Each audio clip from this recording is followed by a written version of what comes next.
dia memulai dengan mempertanyakan, bukan mempertanyakan, sebenarnya mau menegaskan bahwa yang namanya kata Indonesia itu adalah kata yang benar-benar baru, dalam arti kata bahwa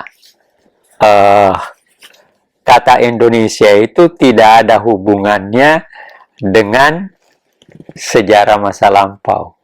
Dia gunakan istilah pre-Indonesia, pra-Indonesia. Jadi pra-Indonesia.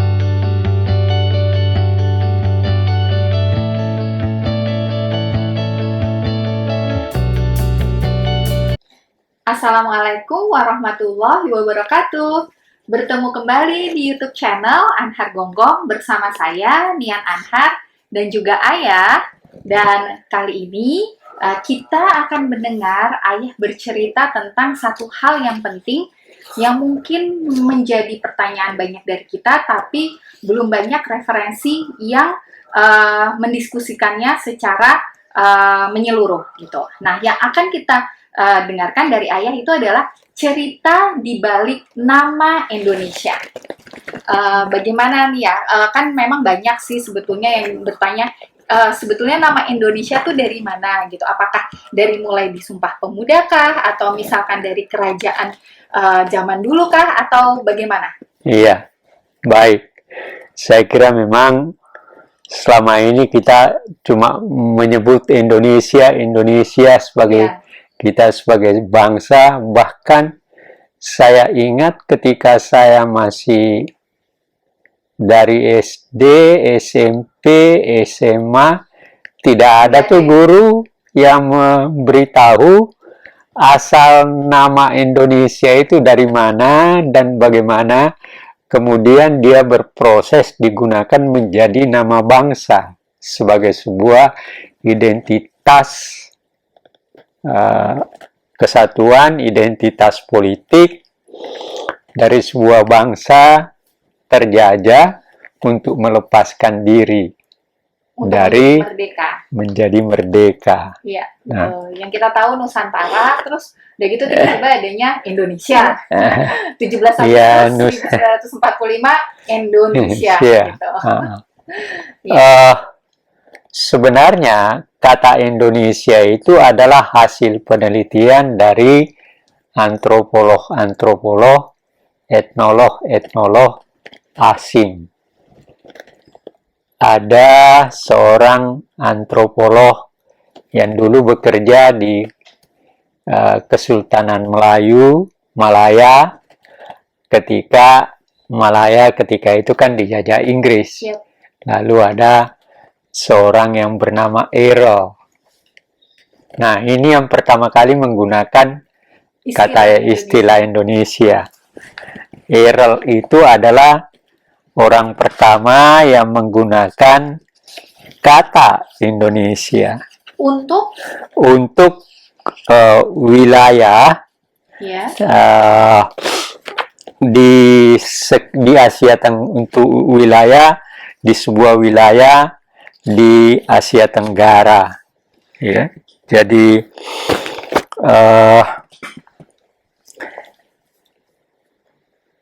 lalu kemudian, tetapi ini pun sering terjadi perbedaan juga. Misalnya Bung Karno di dalam ceritanya kepada Cindy Adams. Oh ya, Cindy Adams, ya, Penyambung Lidah Rakyat. Dan Penyambung Lidah Rakyat, dalam autobiografinya itu dia katakan bahwa kata Indonesia itu berasal dari seorang etnolog Jerman bernama Jordan.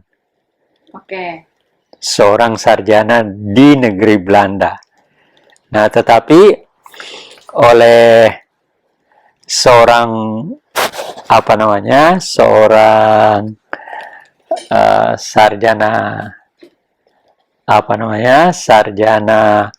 Jepang, Akira Nagasumi, guru besar ilmu sejarah Asia Universitas Tokyo mengatakan bahwa apa yang dikatakan oleh Bung Karno itu mungkin hanya benar separuh.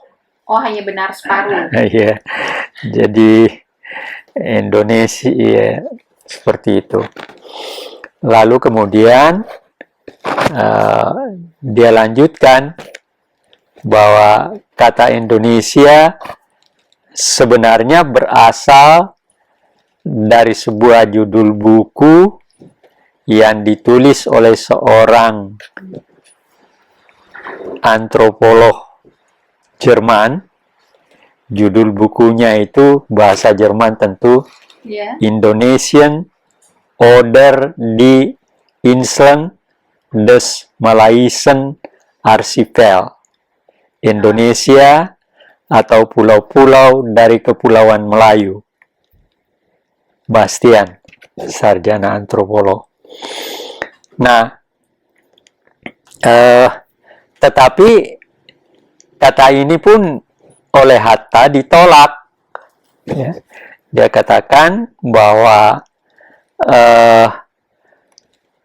tulisan yang dibuatnya di negeri Belanda untuk suatu berkala, The Socialist, dia mengatakan bahwa seorang yang bernama Kramer yang dibuatnya pada tahun sebelumnya. Dengan penemuan Kramer ini, maka orang-orang sekarang sadar bahwa nama Indonesia dan nama orang-orang Indonesia lebih tua daripada disangka semula. Gitu. Jadi penggunaan awalnya saja terjadi siapa sih?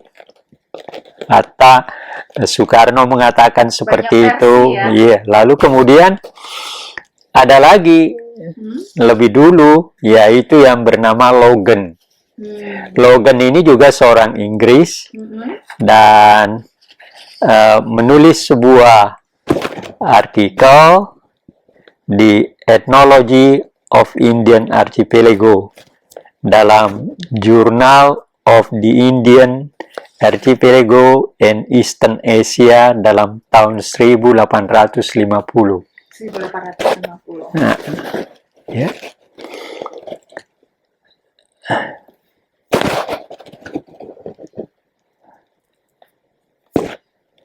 Kalau orang mengikuti pikiran Kramer, mungkin orang bisa mengatakan bahwa bapak dari kata Indonesia itu adalah Logan, bukan Kramer. Ya. Atau sebenarnya juga ada yang lebih dahulu dari Logan yang saya sebut tadi, Errol. Errol itu lebih dulu, dan Logan mengambil istilah itu sebenarnya dari Errol.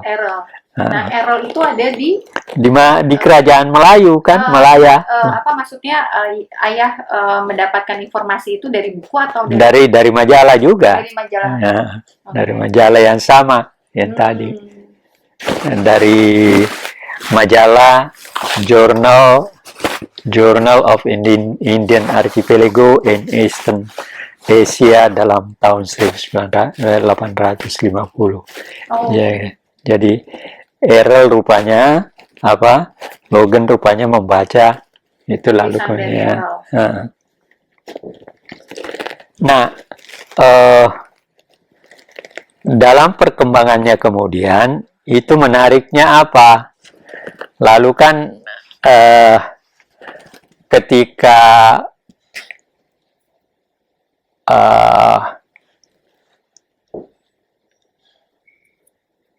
Ki Hajar Dewantoro atau Suryadi Suryaningrat itu dibuang ke negeri Belanda karena mendirikan partai Indisi Partai bersama Cipto Mangunkusumo dan Douwe Dekker, maka karena ini dianggap ekstrim, mau merdeka, jadi gerakan nasionalis.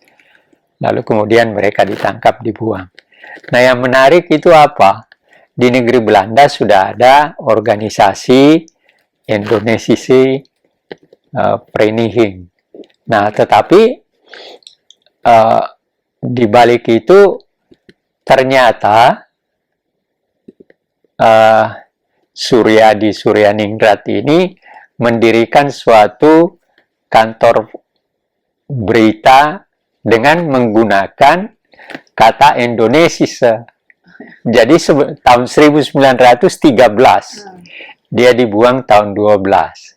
Nah, jadi dari segi lalu kemudian kata ini kemudian nanti oleh pemimpin pergerakan diganti menjadi Perhimpunan Indonesia.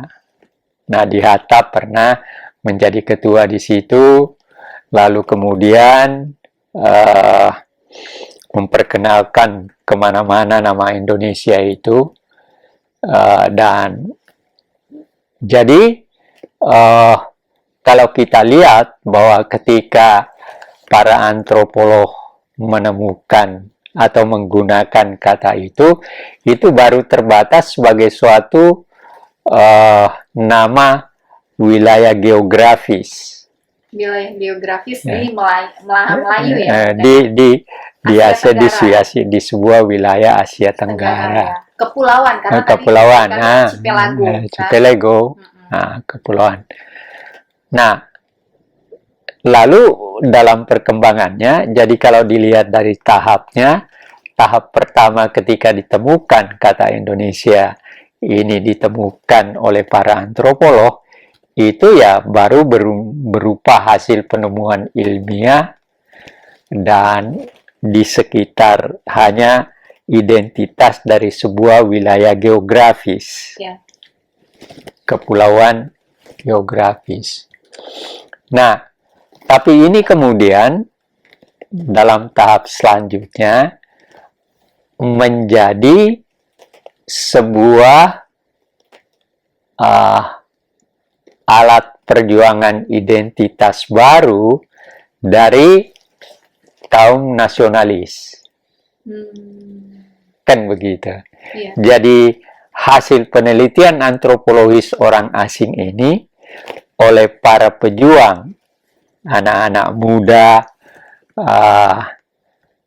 berjuang mau merdeka, termasuk Ki Hajar itu nanti, dan selanjutnya Hatta nanti di negeri Belanda itu kemana-mana ke Eropa memperkenalkan nama itu. Jadi dari nama hasil penelitian antropologi secara ilmu, wilayah tertentu kemudian berkembang menjadi sebuah nama ideologis untuk sebuah identitas baru dari sebuah bangsa yang mau melepaskan diri dari ketertindasan penjajahan, gitu.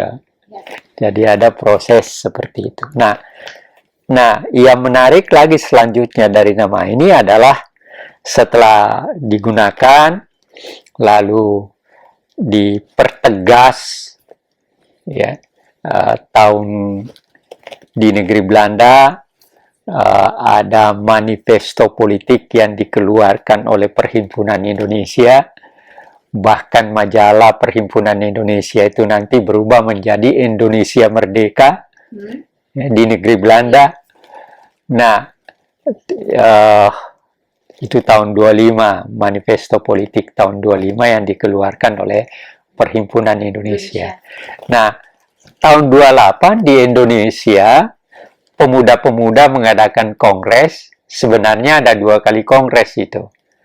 Kongres 26 dan 28. 26 gagal merumuskan, lalu 28 berhasil merumuskan 3 pertanda identitas yang menegaskan dirinya sebagai bangsa, sebagai bertanah air, dan sebagai berbahasa Indonesia. Nah, ini kan menunjukkan sudah ada semacam pernyataan keutuhan diri sebagai sebuah bangsa. Kita sudah punya nama bangsa, kita sudah menyebutkan tanah air kita sudah punya bahasa. Itu. Nah, tapi dalam perkembangannya kemudian, sastrawan mengambil alih. Nah, itu nanti yang perdebatan di antara sastrawan dan ilmuwan juga, itu diambil alih, lalu dan ini dimulai oleh seorang yang bernama Sultan Takdir Ali Shahbana.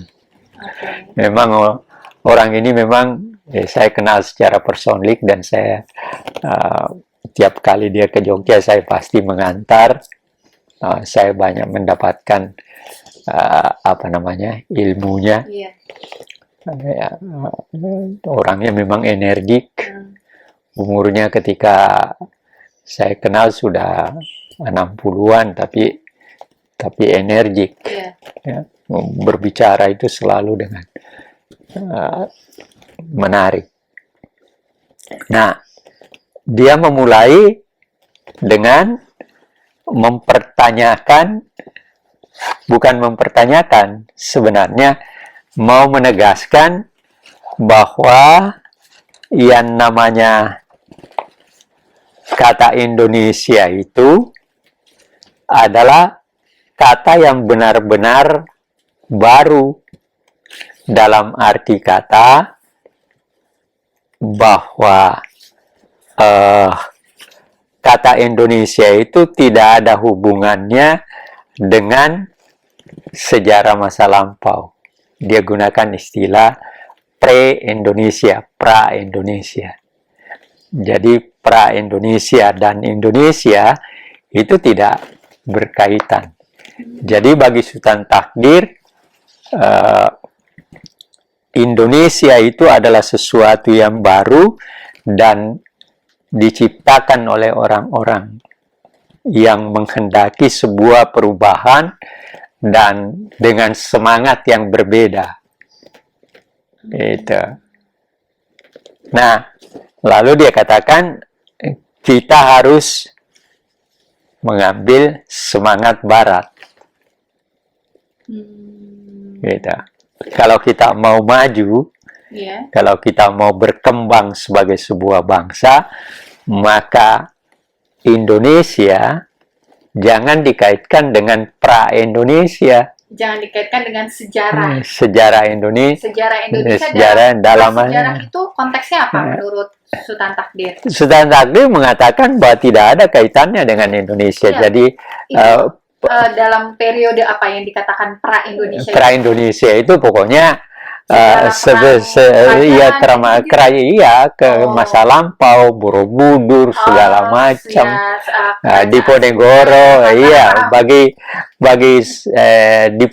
bagi Sultan Takdir, Majapahit itu tidak ada guna, itu cuma abu-abu sejarah. Majapahit tidak ada kaitannya dengan Indonesia. Indonesia bagi dia nggak ada itu. Sriwijaya, pra-Indonesia itu. Nah, maka itu terjadi pada tahun 1935 kalau nggak salah. 1935. Belum kemerdekaan. Memang iya, jadi polemik kebudayaan itu terjadi pada tahun 30-an. Dan siapa yang memulai? Sultan Takdir. Dan dalam pengertian Sultan Takdir, maka kita Indonesia itu adalah sebuah semangat baru yang mau menciptakan sesuatu yang baru juga. Dan itu tidak ada kaitannya dengan pra-Indonesia. Nah, gitu. Nah, lalu kemudian pendapatnya Sultan Takdir ini ditolak oleh sesama sastrawan juga, gitu. Ya. Ditolak. Jadinya polemik kebudayaan. Makanya polemik kebudayaan, makanya dipakai istilah itu, polemik kebudayaan. Ya, jadi ada fase-fasenya. Ya. Tapi orang Jepang ini sebenarnya menarik juga ketika sebelum dia berbicara. Yang berbicara Yamamoto Haruki, ini seorang guru besar. Jadi dari Jepang. Hmm.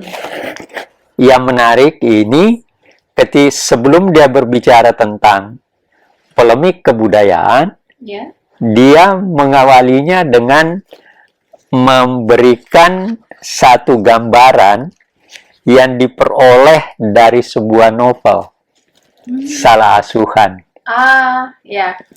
Kau pernah baca kan? Baca.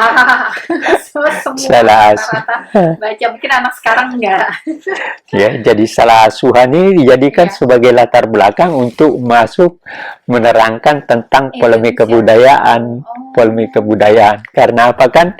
Di dalam Salah Asuhan kan Iya. diberi gambaran seorang Hanafi Iya. yang oleh ibunya kemudian disuruh sekolah barat dan kemudian berhasil. Iya, terus jadi Lalu kemudian dia waktu masih kecil berkenalan dengan seorang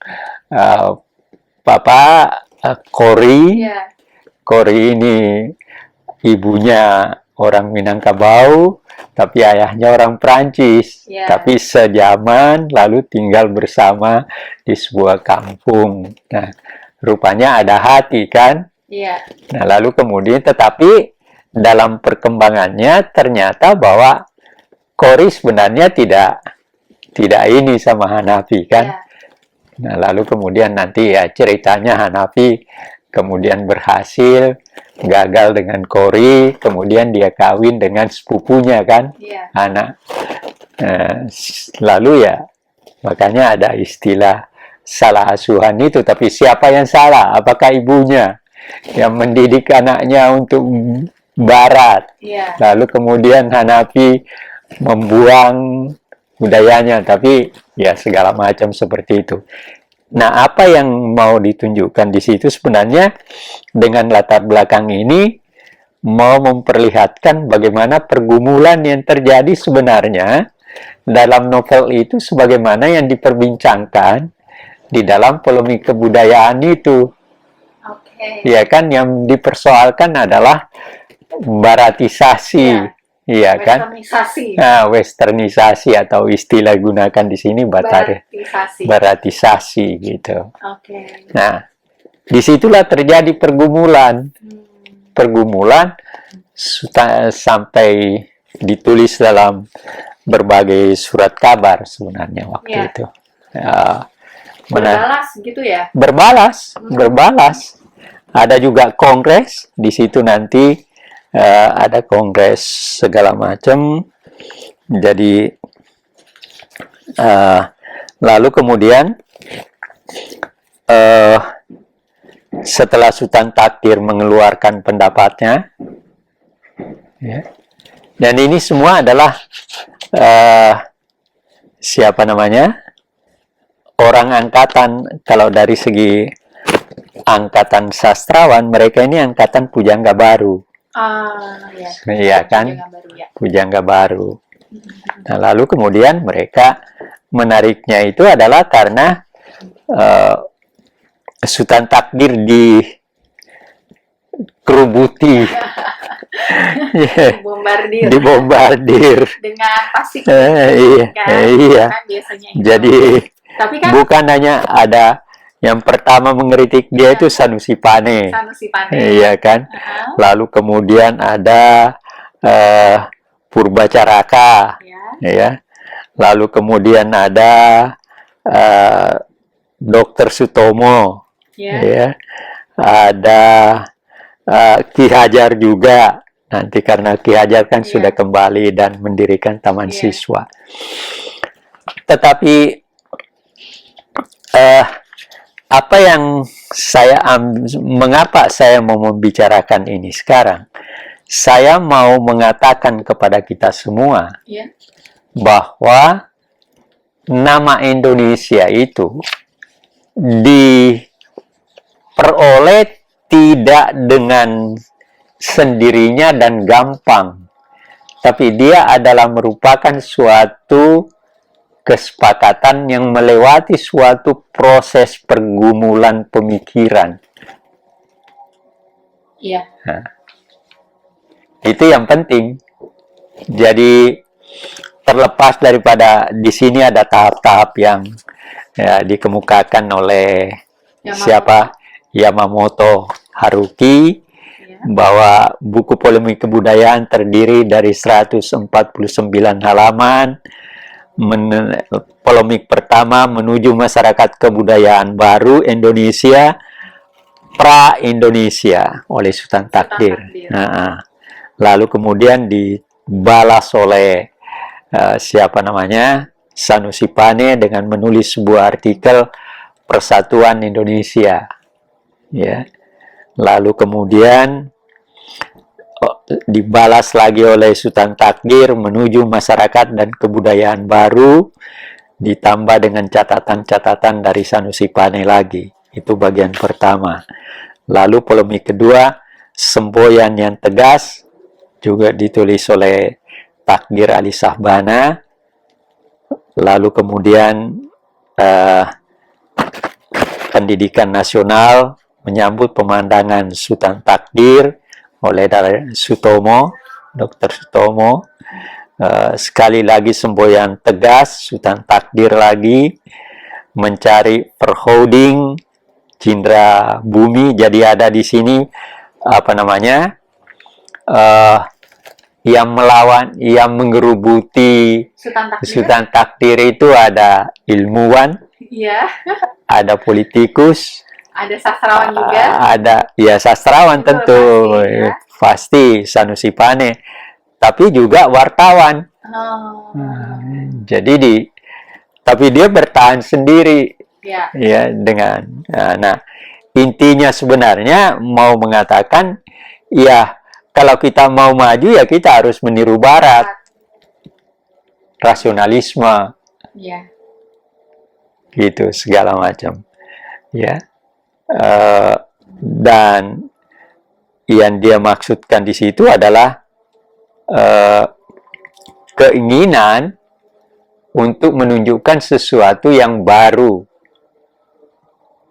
Dalam arti dalam arti kata bahwa Indonesia itu adalah isinya semangat baru. Iya, semangat baru. Jangan disamakan dengan pra-Indonesia semangatnya, karena sebenarnya pra-Indonesia itu semangatnya mandek.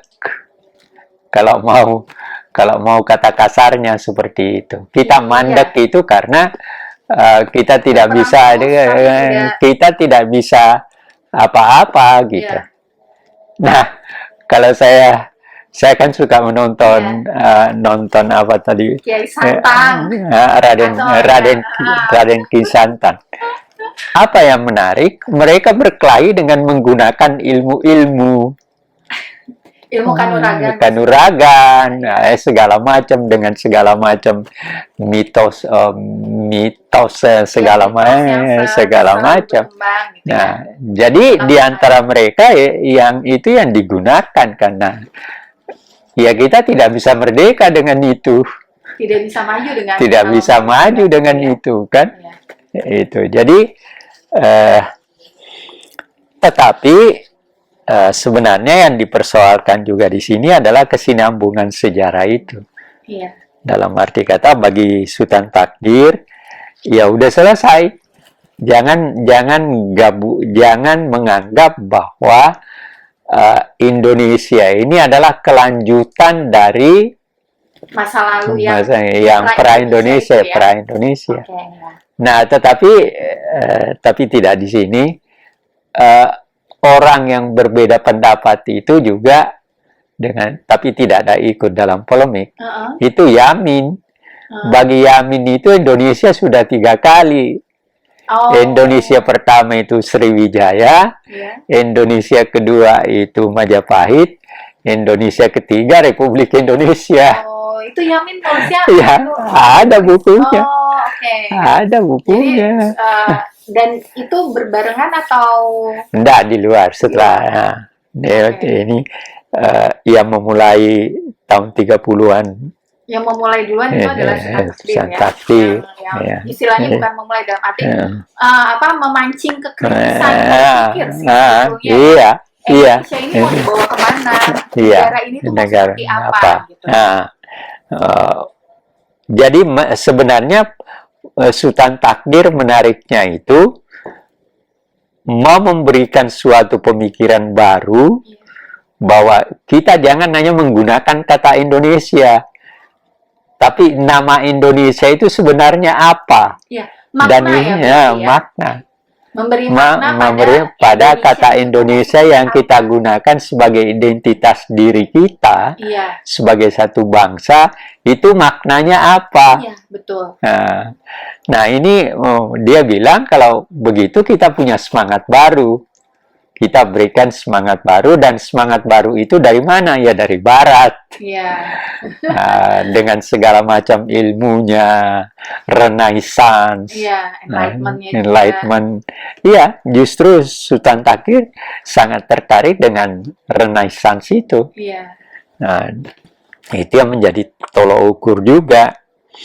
Nah, bagi dia tidak ada perkaitan antara apa namanya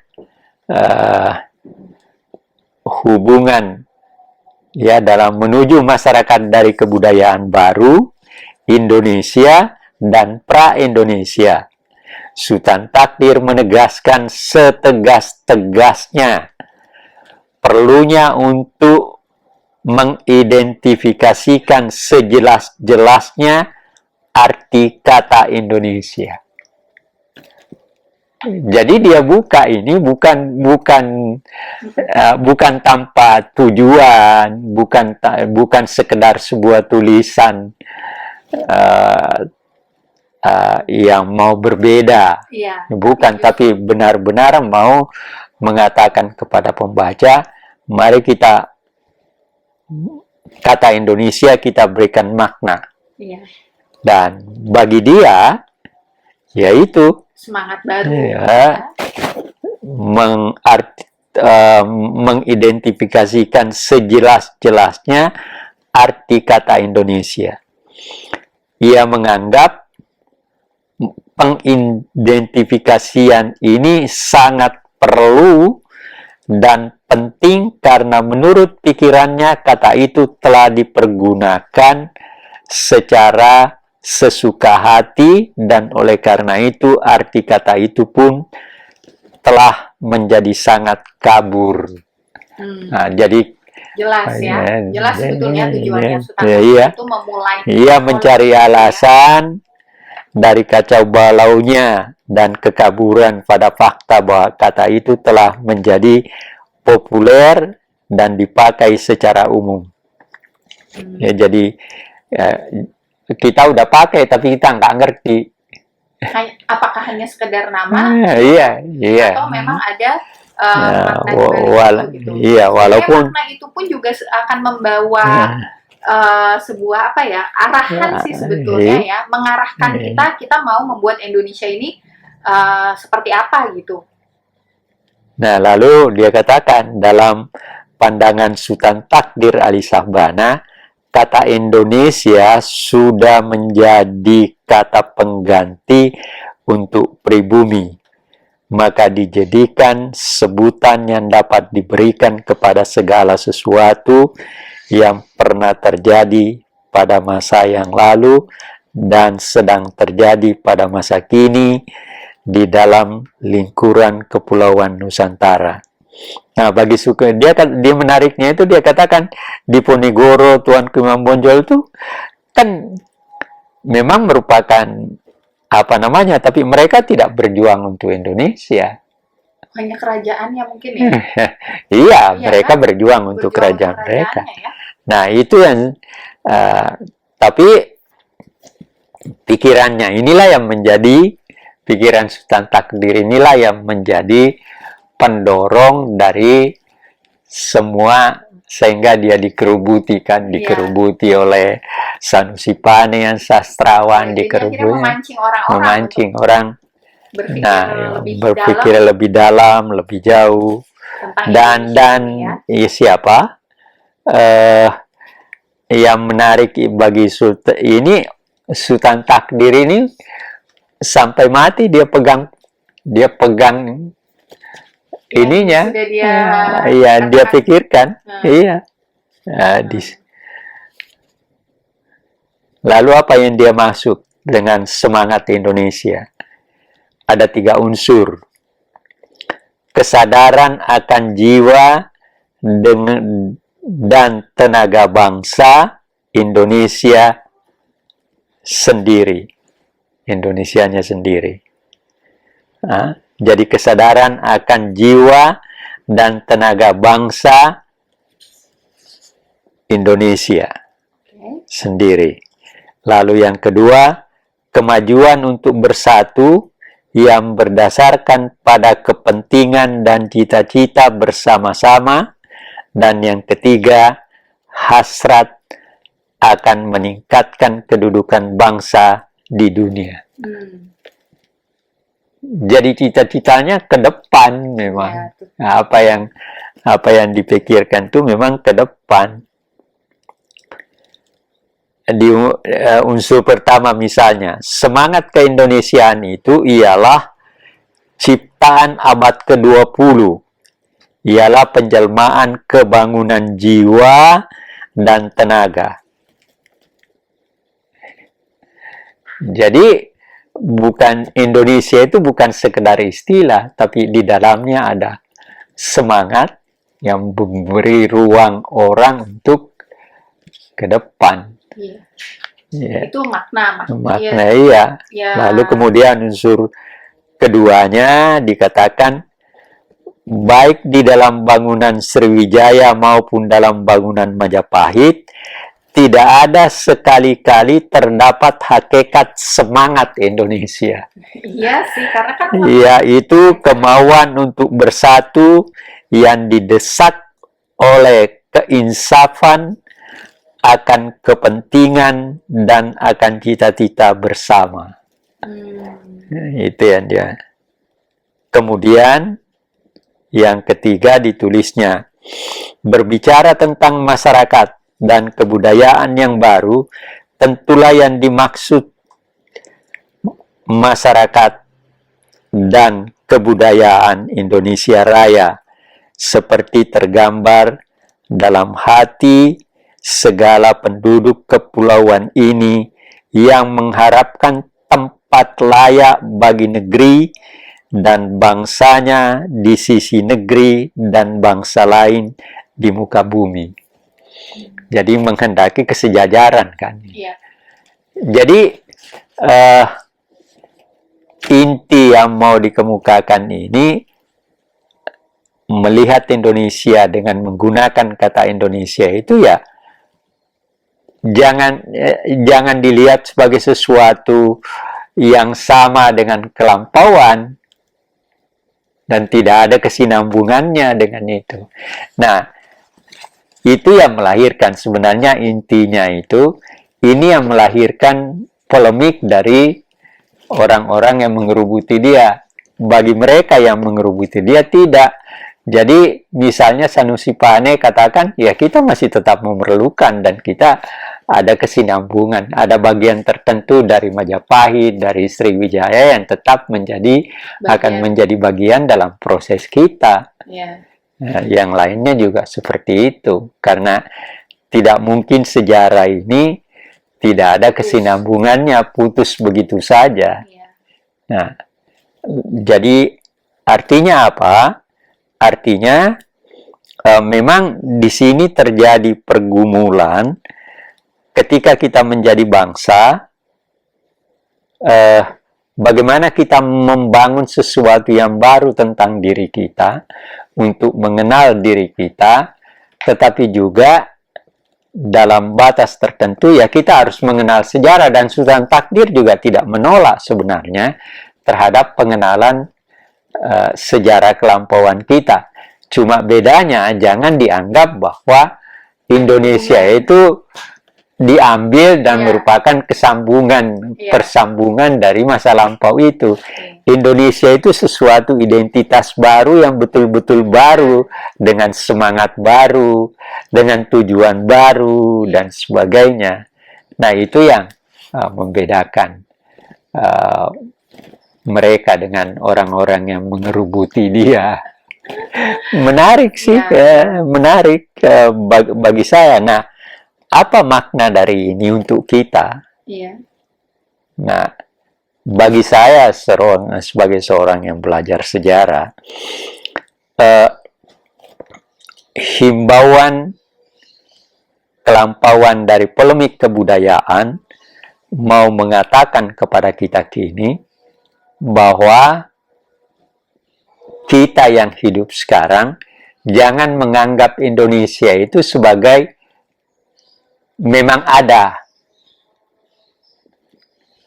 dan langsung ada dan Anda menikmati keindonesiaan sekarang seakan-akan sudah jadi seperti itu. Yeah.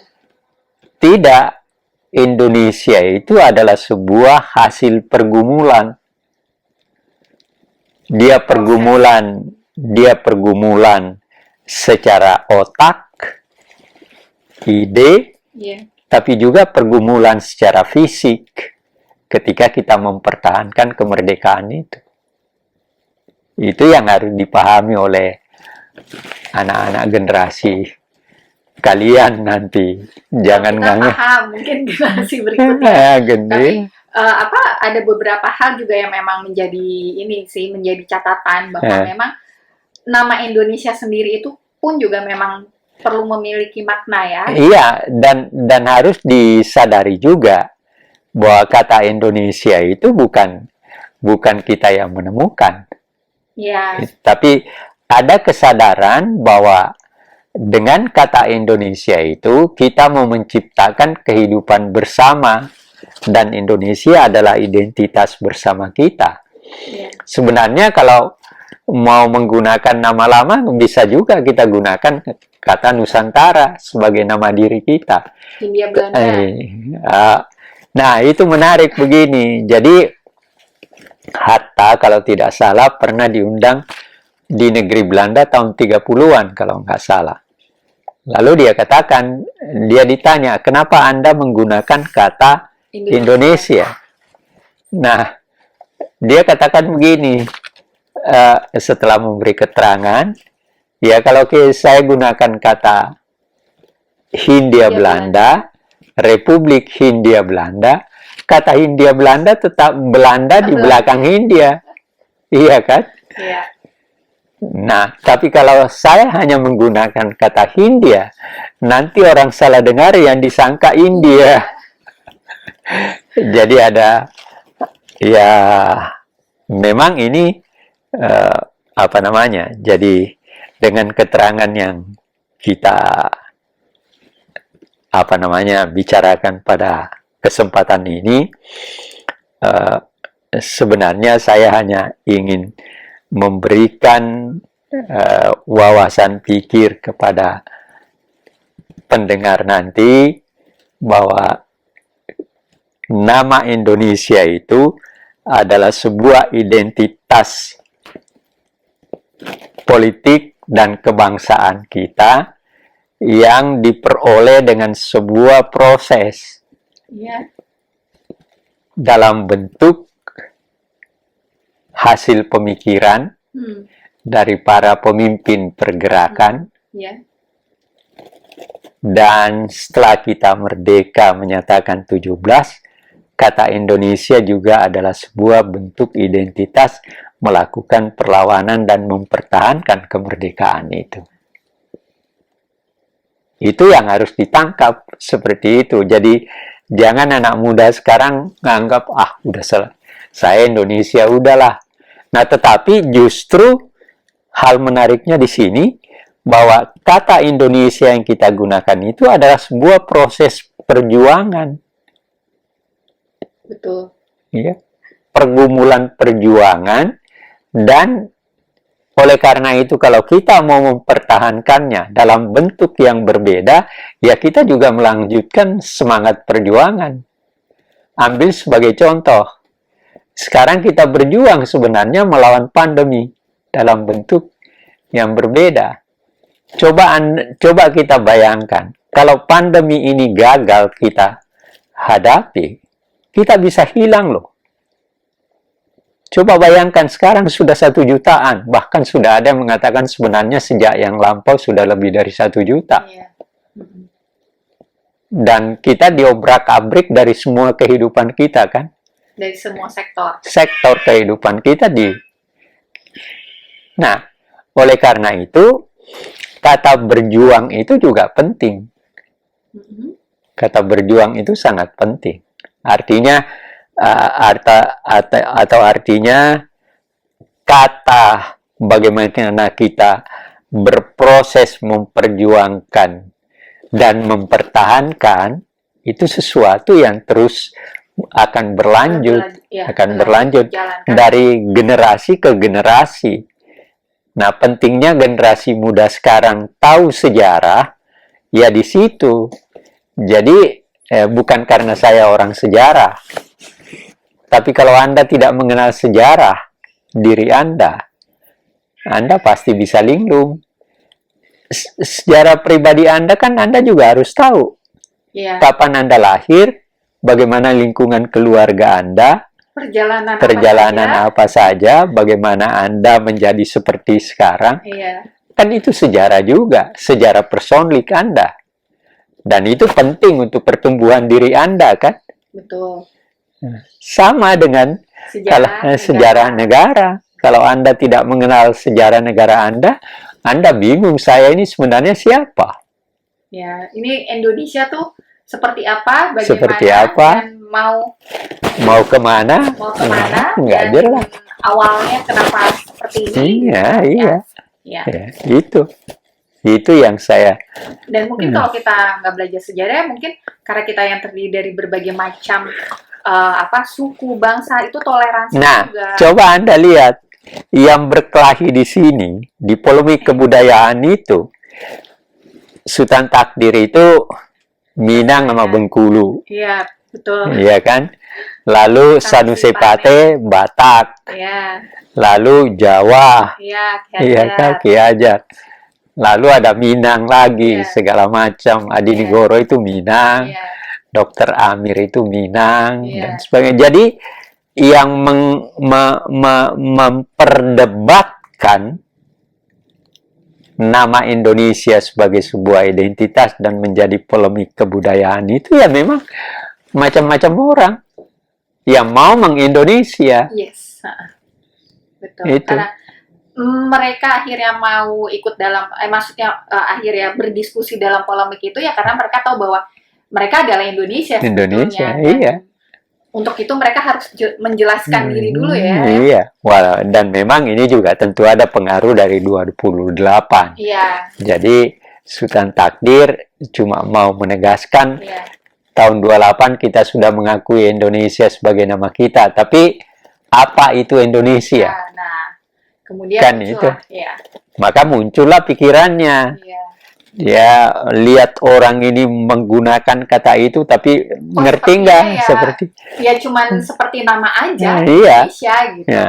Lalu kemudian dia memberikan pikirannya, dan itulah menjadi awal dari perdebatan yang menarik. Dan sebenarnya sampai sekarang dalam batas tertentu kan kita masih mempersoalkan itu. Iya, Indonesia nih apa? Indonesia nih mau bagaimana kalau kita lihat di diskusi iya kan? Televisi kan seperti itu kan, terus-menerus gitu kan. Ya walaupun sudah ada identitas yang macam-macam juga kan itu.